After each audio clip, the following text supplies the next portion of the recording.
เป็นผู้ที่แข็งแรงและมีอายุยืนยาวหลังจากนั้นประชาชนได้พากันเอาเรื่องดังกล่าวไปเล่าสู่พญาเมืองได้รับฟัง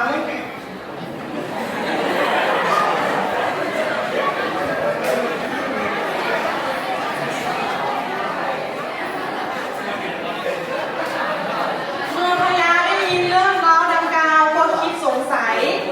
แล้วสั่งให้เสนาเอานกมาเลี้ยงซึ่งนกนั้นเป็นนกแก้ว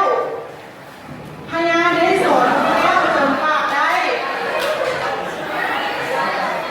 หลังจากนั้นให้นกแก้วไปเต้าหู้ขนาดนกต่างๆถ้านกชนิดใดสามารถไปรับเอาเข้าอยู่ป่าหิมพานต์มาได้พญาจะให้ชาวเมืองปั่นเข้าให้กินต่อมา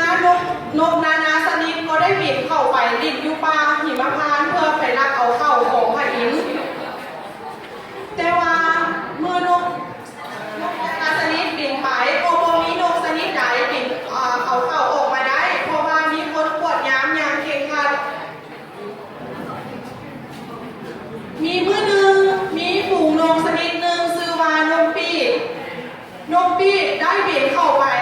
ดินอยู่ในป่าหิมพานต์แล้วใช้วิธีโดยการที่เอาเข้ากินใส่เอาเข้าใส่เหนียงแล้วเอาไปเสื่อมไว้กระโดดอยู่ทั้งหมดแล้วผูกขวดยางขวดจำหน่ายกระโปรงนกปีกได้นำเอาเข้าออกจากป่าหิมพานต์ได้แล้วนำมาให้พญาอยู่เมืองมนุษย์เมื่อพญาได้แนวเขาผูกจากป่าหิมพานต์แล้วก็ดีใจแน่แล้ว